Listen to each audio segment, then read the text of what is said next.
Con Copeuchi Inversiones alcancé la meta del pie para mi departamento. Y no soy experta en inversiones. Te presentamos Nuevo Copeuchi Inversiones, un sitio 100% digital para ayudarte a cumplir tus metas. Invierte en Copeuchi Inversiones desde 1,500 pesos, con bajos costos de administración que se acomodan a tu bolsillo. Es 100% digital, fácil de usar, te acompaña y tienes el completo control de tus fondos. Copeuchi.cl, el sitio donde todos pueden invertir. Infórmese de las características esenciales de la inversión en fondos, las que se encuentran contenidas en sus respectivos reglamentos internos. La rentabilidad o ganancia obtenida en el pasado por los fondos no garantiza que ellas se repitan en el futuro. Los valores de las cuotas de los fondos son variables. Matricúlate para estudiar un posgrado en la Universidad Central. Obtén tu magíster en 1 año y medio de duración con certificaciones intermedias de 3 diplomados. Contamos con un cuerpo académico de excelencia e infraestructura de primer nivel. Puedes conocer nuestra oferta académica online en www.postgradosusen.cl. Postula. Inicio de clases en agosto. Posgrado SUSEN, para los que buscan avanzar. En el Mostrador Radio continúa Al Pan Pan con Mirna Schindler, la conversación política que buscas para comenzar tu mañana. Ya, pues estamos entonces, paso inmediatamente a presentar sin tanto preámbulo a Cristian Valdivieso, ya lo decía, director y fundador de Criteria. Cristian, gracias por estar con nosotros esta mañana. Hola, ¿qué tal? Buenos días, Mirna. Muchas gracias por la invitación. ¿Qué tal? Ya, pues quiero partir preguntándote en todo lo que ha sido esta trama, ¿no?, llamada Democracia Viva. Quiero preguntarte lo primero, ¿cómo has visto al presidente de la República, Gabriel Boric? Hay dos maneras de mirarlo. Una, creo que lo he visto genuinamente molesto, preocupado, inquieto y ocupado de enfrentar una crisis que es muy compleja para su coalición.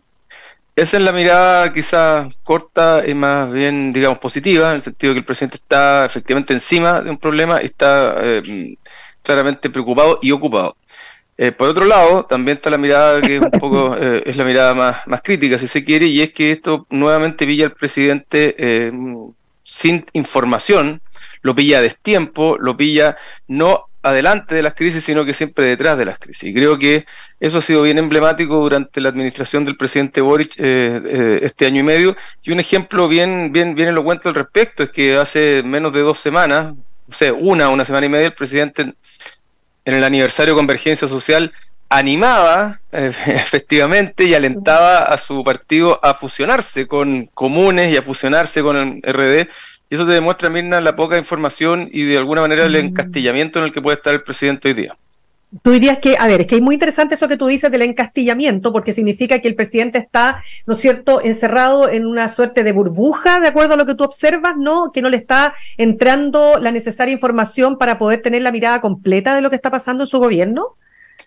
Vamos a los hechos. Mi punto concreto es el siguiente, y es que en general el presidente llega a destiempo a las crisis y las crisis lo sorprenden. No se anticipa a las crisis y cuando aparecen las crisis en general él se ve sorprendido, impactado y absolutamente descolocado.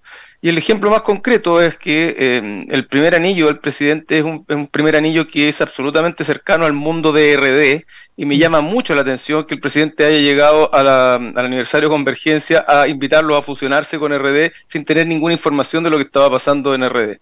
Y eso es un problema. No digo que le escondan la información, lo que digo es que el primer anillo no está cumpliendo el objetivo central de un primer anillo, que es cuidar al mandatario y cuidar la figura presidencial, porque lo que se termina desgastando con esto, más allá de las alocuciones, más allá del impacto, más allá de la elocuencia del presidente respecto a la crisis, lo que se desgasta es la figura presidencial, y eso es un problema. Claro, y eso es muy importante porque cuando tú hablas de que no se le entregó la información, claro, RD, o al menos la subsecretaria de, la ex subsecretaria de Vivienda, militante RD, sabía que había un problema, porque le había llegado este mail, ¿no es cierto?, a los funcionarios que era abiertamente, explicando abiertamente lo que estaba ocurriendo en Antofagasta. Sin embargo, uno podía decir, bueno, a lo mejor la subsecretaria no traspasó esa información al partido. ¿Es posible de pensar aquello?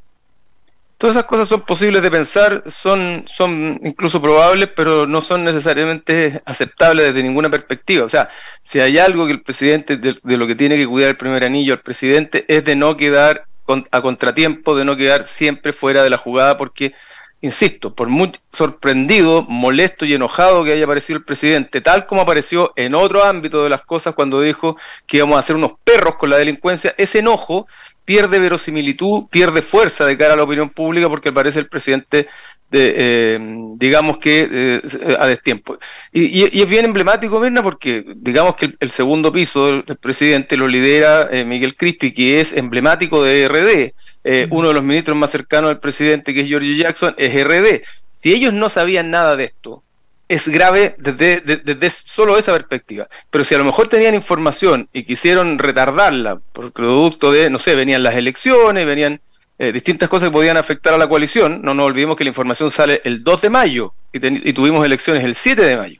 Bueno, claro. O quisieron retardarla, también es un problema porque pilla de nuevo al presidente a contratiempo. E insisto, aquí el problema de fondo es el desgaste de la figura presidencial y porque el lenguaje al final del día pierde fuerza. Y el presidente, por mucho que diga cosas, que se muestre ocupado y preocupado, eso deja de tener tracción y credibilidad en la opinión pública. ¿Esta es una crisis, dirías tú, que va a acompañar al gobierno hasta el final de sus días, como ocurrió en el caso Cabal con Michelle Bachelet? Bueno, hay que ver hasta dónde el alcance y la profundidad de la crisis, porque si esta crisis, evidentemente que es lo más probable, no se acota a lo que hemos visto ahora con el tema de democracia viva, sin duda va a ser una compleja administración respecto a lo que le queda al presidente y una mácula, o digamos una gran huella en el imaginario que la sociedad tiene del mundo del Frente Amplio, que se ofreció a la ciudadanía impugnando al resto de las coaliciones y particularmente impugnándola por la falta de transparencia y por los abusos de poder, y que esto es, ¿qué más abusivo del poder que es lo que estamos viendo hoy en día? Ahora, el tema es cómo se gestiona esto y cómo se corta de raíz el problema. Y el punto es que si el presidente no ha tenido toda la información, es probable que no tenga, ¿verdad?, el alcance global de la crisis en la que estamos metidos, y eso es una dificultad para gestionarlo. ¿Y qué tendría que hacer, de acuerdo a tu visión, el presidente? Algunos dicen tiene que salir con todo a empujar una agenda de probidad que sea efectivamente robusta para enfrentar temas como este, ¿no? Que se hace con las fundaciones, porque tampoco puedes meter a todas las fundaciones en el mismo saco. Algunas hacen tareas absolutamente loables, ¿no? Sin duda, el problema de esto es que, una vez más, nos encontramos con que la política termina bastardeando ciertas prácticas que en muchos casos son muy positivas y necesarias, y utilizando ese tipo de situaciones en pro de ciertos intereses partidarios o partisanos. Y eso es un problema porque así como en su día, me va a cambiar un poco de tema, pero así como en su día la derecha utilizó la idea del crecimiento económico como una variable para motivar a la gente a votar por ellos, y terminó restándole credibilidad social a la idea del crecimiento económico. Es decir, la gente empezó a pensar de que el crecimiento económico era una consigna para conseguir votos, y hoy día cuesta que la gente confíe en el crecimiento económico. Bueno, cuando se empieza a utilizar a las fundaciones, bueno, va desde la política, una actividad muy noble, porque nosotros que digamos interpretarla no podemos decir otra cosa, y así lo creo, pero al mismo tiempo que goza de muy bajos niveles de credibilidad, y la política empieza a usar a las fundaciones, bueno, el día de mañana fundaciones que efectivamente realizan una labor que es fundamental para la sociedad desde el mundo civil, bueno, van a también terminar cuestionadas. Y por lo tanto el problema es más profundo que solo el tema de RD, es la legitimidad general que el sistema político sigue perdiendo, y al mismo tiempo cómo eso va contaminando a otras áreas que son fundamentales para el país. Cristian, vamos a RD, Revolución Democrática. ¿Qué pasa cuando te caes tan rápido? Cuando políticamente tienes una situación tan grave, ¿no? Tan delicada. ¿Por dónde sales?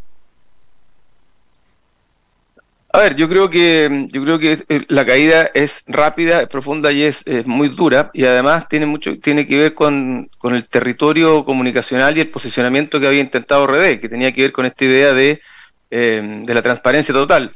Por ahí siempre se comenta que gente de RD podía decir en algunos momentos, cuando se los cuestionaba en términos de la capacidad de gobierno, de gestionar, que decían: nosotros podemos no ser expertos gestionando, estamos aprendiendo, nuestra curva de aprendizaje puede ser más lenta, pero no robamos, decir, ¿ah? Entonces aquí hay un tema muy, muy, muy de fondo, y por tanto la caída es tan fuerte que posiblemente RD no logre pararse de esto, porque la credibilidad en una marca se gana y se puede perder muy rápidamente, y RD no es un partido que tenga una historia a la cual hacer alusión, no es que tenga grandes íconos, grandes referentes, que haya tenido un gobierno que haya sido exitoso, sobre el cual ellos puedan construir una suerte de nuevo relato que se base en el perdón, en las disculpas, pero que se ancle en una historia donde la gente diga vale la pena. Entonces yo creo que es difícil que RD como tal se vuelva a parar, y probablemente lo que vamos a ir viendo a lo mejor a cuarto andar es la reinvención del partido, la reestructuración e incluso posiblemente un eventual cambio de nombre, porque la marca, el nombre, quedó demasiado marcado y mancillado, y va a seguirlo quedando en estos tiempos. ¿Tú crees que tiene un daño irreversible la marca RD? Tiene un daño irreversible la marca RD, porque RD no tiene una historia anterior positiva que contar, para que la gente diga en realidad tengo razones para perdonar esta marca, porque en la historia esta marca sí me dio muchos argumentos. En la historia sí, esta marca, en este caso un partido político, me dio gobernabilidad, por ejemplo, o hizo un gran gobierno para Chile. No tiene nada de qué agarrarse, nada más que, digamos, que el aire de las palabras con las que empujó la idea de la superioridad moral respecto al resto. Y cuando tú tan fuerte de alguna manera empiezas a escupir al resto, bueno, más fuerte te llueve después del cielo, y eso es jodido. Quiero pasar al tema de lo que hace... Ahora, perdona, Mirna, sí, RD puede seguir viviendo como un partido pequeño, fraccionado, chiquitito, pero lo que se proponía RD, de ser un gran articulador de una nueva coalición, que era el Frente Amplio, eso ya no es viable. Ya, ahora pasemos a lo que ha ocurrido con el efecto político para el gobierno del presidente Gabriel Boric respecto de avanzar en reformas tales como reforma tributaria o pacto fiscal. Y ayer, por ejemplo, que es muy, digamos, determinante lo que el editorial del Mercurio en su página A3, ¿no es cierto?, señala, cuando dice que el caso Democracia Viva es un tiro de gracia al pacto fiscal. Entonces la pregunta es, ¿cómo ves tú el efecto que va a tener para su administración en temas tan relevantes como este? No, el efecto ya lo estamos viendo, es bien directo, y el presidente ha buscado después de la derrota del 4 de septiembre en el plebiscito de salida, donde el rechazo se impuso con mucha fuerza y el presidente quedó de nuevo a destiempo, probablemente también con un diagnóstico equivocado de lo que iba a pasar, pero ha buscado un nuevo relato para su gobierno, ha buscado una nueva narrativa que le dé sentido a un gobierno al que todavía le queda mucho tiempo. Ha buscado por aquí y por allá, y en la última cuenta pública el presidente buscó articularse desde el presente hacia el futuro a partir de una reforma tributaria, o como lo llamó el ministro Marcel, un pacto fiscal. Y ese pacto fiscal evidentemente provoca ciertas dudas, ciertas ronchas en el empresariado, y estas situaciones, estos contextos, lo que ha pasado en el último tiempo, es un buen argumento, si se quiere, para impugnar al presidente o para no darle una reforma tributaria, porque hay muchos otros argumentos. O sea, está hoy día la tensión por la falta de crecimiento económico que estamos teniendo, y hay una razonable duda desde el mundo de la derecha y del empresariado respecto de que si respecto de una reforma tributaria, por muy articulada en un pacto fiscal más amplio, pudiera frenar el crecimiento y no darle cabida o espacio al crecimiento económico. Y este tipo de cosas, evidentemente, atentan contra la posibilidad de un pacto fiscal, porque por muy pacto fiscal que se llame, la idea acá de fondo es subir los impuestos. ¿Y qué significa subir los impuestos? Es que haya más plata en las arcas fiscales, evidentemente para mejorar las políticas públicas, ese es el sentido del gobierno, pero la lectura que hay hoy día en la sociedad es, bueno, si vamos a entregarle plata al Estado, ¿qué va a pasar con esa plata del Estado? Entonces, bueno, hay argumentos, y eso, de nuevo, le quita piso al último relato que había puesto el presidente, que era una conversación sobre un nuevo pacto fiscal para las reformas que podían venir en el futuro. ¿Qué márgenes entonces tienen figuras tan clave del gobierno como el ministro Marcel? El ministro Marcel, dicho sea de paso, ayer publica una carta dirigida directamente a la CPC para hacerse cargo, ¿no?, de este portazo que le dio la máxima agrupación que reúne a los empresarios en Chile, y dice, ok, ¿saben lo que vamos a hacer? Vamos a estudiar lo que ustedes dicen, que efectivamente con más crecimiento vamos a poder traer recursos al Estado que permitan hacer frente a las demandas que no han sido satisfechas hasta ahora, ¿no? Porque esa es la discusión. Ellos dicen, sí, hay cálculos que señalan que si crecemos más vamos a tener más, y el gobierno dice que nuestros cálculos dicen lo contrario, pero vamos a ir para allá. ¿Te parece que esa digamos, ofensiva comunicacional del ministro podría tener algún efecto positivo? A ver, cada vez es más difícil que tenga un efecto positivo porque lo que se han ido dañando en este tiempo, bueno, desde hace un rato, pero en este tiempo también son las confianzas. Y hoy día hay una tensión respecto de hasta dónde necesitamos más redistribución de lo que hay, que es lo que se plantea a partir de una reforma tributaria, versus hasta dónde lo que necesitamos es reimpulsar el crecimiento económico.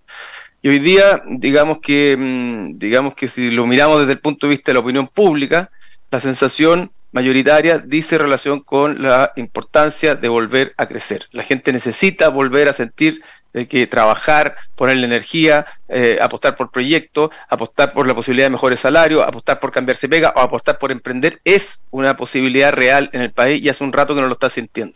Entonces los aires redistributivos, si tú quieres, que se articularon con mucha fuerza después del estallido social, la desigualdad, ¿verdad? Cómo recuperamos niveles o cómo acotamos la brecha grande de desigualdad que hay en el país, eso decía o se articulaba mucho mejor con una idea de una reforma tributaria. Hoy día el ánimo social que hay digamos, en la opinión pública está más por el lado de, bueno, cómo volvemos a crecer, cómo volvemos a darle dinamismo a la economía, cómo volvemos a sentir de que es posible mejorar nuestros ingresos y que el bolsillo sea una posibilidad de engrosarlo con más fuerza. Entonces, esa tensión, Mirna, yo creo que es una tensión que ya se instaló y que es difícil de resolver hoy día con cierta claridad porque la política también escucha mucho lo que dicen los ciudadanos. Entonces, por mucho que tú discutas un pacto social o un pacto fiscal, el hecho mismo de subir los impuestos, que es lo que va a quedar o lo que puede quedar instalado, es algo que creo, o tengo la impresión de que la derecha no quiere dejar ese mensaje en la ciudadanía o en la sociedad. Claro, y de alguna manera, ¿no es cierto?, apuesta a que se instale la idea de que subir impuestos sería negativo incluso para las personas que podían verse beneficiadas. Pero mira, ¿qué pasa cuando tú tienes organismos como el Fondo Monetario Internacional, como la OCDE, como el Banco Mundial, que sí te dicen que el gobierno, o sea, que el Estado de Chile, mejor dicho, que Chile requiere aumentar sus impuestos hoy día para estar a tono con las necesidades que tiene el país, ¿no? Que sí hay margen para lograrlo. Entonces, la pregunta es, ¿cómo ves tú la postura de los empresarios? ¿Tú sientes que de alguna manera los empresarios se han atrincherado? Yo siento que los empresarios después de la última ENADE estuvieron muy incómodos con el planteamiento del presidente, más aún cuando después de la ENADE viene la invitación del presidente a armar una empresa nacional del litio. Eso generó cierta roncha, cierto atrincheramiento, si tú quieres, o cierta contraposición de opiniones. Pero después vino la cuenta pública, el presidente hizo un llamado a una reforma tributaria, hizo un llamado a un nuevo pacto fiscal, y de alguna manera se vuelve a generar un ánimo de conversar. Vamos a tocar todas las puertas, vamos a quebrarnos los nudillos, dijo el presidente, con tal de conversar, porque es muy importante el nuevo pacto fiscal, articulado un poco o afirmado en estos conceptos que tú misma estás relatando y en la información que muchos organismos internacionales hablan respecto al país.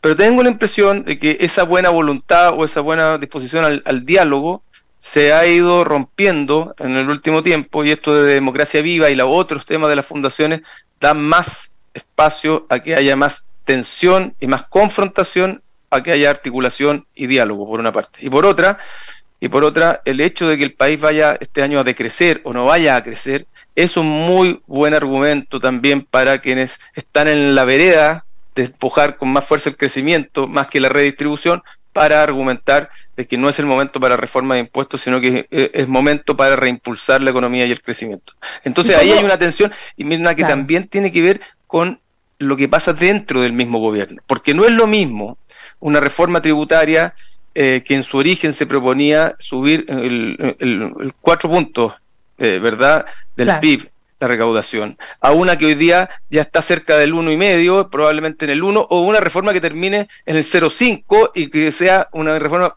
muy orientada a empujar el crecimiento y a darle más viabilidad a todos los proyectos que están en camino de ser aprobados y se han topado con distintas dificultades para ello. Eso probablemente, una reforma de ese tipo, a lo mejor pudiera entusiasmar al empresariado, a la derecha, pero no sé cuánto puede entusiasmar a la propia coalición del presidente. Entonces también hay una tensión dentro de la propia coalición del gobierno que dice hasta dónde tenemos que transar para conseguir algo que a lo mejor es poco, por una parte, y por otra, que nos quita la posibilidad de discutir e impugnar o levantar ciertas banderas que para nosotros han sido históricas. Por ejemplo, y con esto cierro mismo, si vamos a discutir una reforma de pensiones, ¿le vale la pena al mundo de la Pro Dignidad hacer una reforma a las pensiones donde no terminan con las AFP, que a lo mejor hoy día pudiera ser viable en un nuevo diálogo social, porque a lo mejor el problema no son las AFP, sino que eso es parte del problema, pero no el problema? Bueno, a lo mejor ellos no van a querer tampoco. Entonces, ahí hay una tensión que parece ser que no existiera y que el problema está con la oposición, pero también hay una tensión interna de cuánto se está dispuesto a transar en pro de una reforma que pudiera ser no muy buena, pero una reforma al fin de cuentas. Ahora, para cerrarte ya esta conversación, la última pregunta, Cristian. Con todo con todos estos ingredientes que tiene esta juguera, ¿qué queda para lo que resta de gobierno? ¿Cuál es el margen que tiene, ¿no es cierto?, este gobierno para responder a temas que para este gobierno eran súper importantes, como el tema de las listas de espera en salud, el tema de aumentar a la PGU a 250.000 pesos, ¿no es cierto?, que son más que temas de campaña, son temas muy esperados por un montón de personas. Sin duda, yo creo que el gobierno va a tener que insistir en buscar los acuerdos en estas materias, pero entendiendo que lo más probable es que muchas cosas que pensaba que le podrían resultar no le van a resultar, y estar dispuesto a transar y a seguir transando posiblemente por conseguir algo. Ahora, el espacio o la ventana de tiempo, como se dice en política en estos temas, el espacio es muy corto porque ya vienen las elecciones en diciembre, viene la votación por la nueva constitución, y después vienen elecciones municipales, de gobernadores, etcétera. Se desata la campaña electoral y ahí los incentivos para negociar son muy bajos. Por lo tanto, lo que yo más bien avisoro es que el gobierno se va a tener que ir contentando con la idea de ser un gobierno de administración, un gobierno que es capaz de ejecutar el presupuesto que tiene asignado, ejecutarlo bien, y orientarse más que a las grandes transformaciones, a solucionar pequeñas cosas que son importantes para los ciudadanos, pero que al mismo tiempo son muy, digamos, aliviadoras para la vida cotidiana de las personas. Es decir, la agenda de seguridad,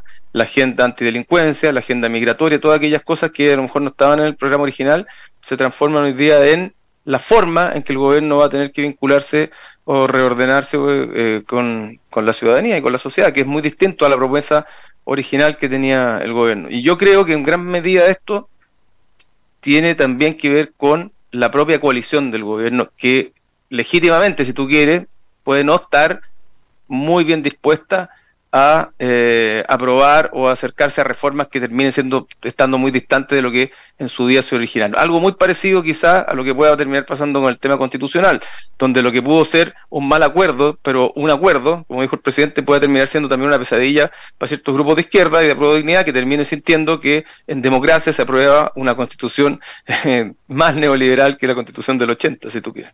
Ya, me queda una última cosita, 30 segundos. La posibilidad entonces de crear un solo gran referente del Frente Amplio, un solo partido, ¿lo ves muy difícil de concretar? O quizá al revés, dado la crisis que está viviendo el Frente Amplio hoy día, es una manera de salir adelante, ¿verdad? Sumando fuerzas, reorientando focos, miradas y la visión que tienen respecto de cómo enfrentar la política en adelante, y también con la posibilidad de cambiarse el nombre.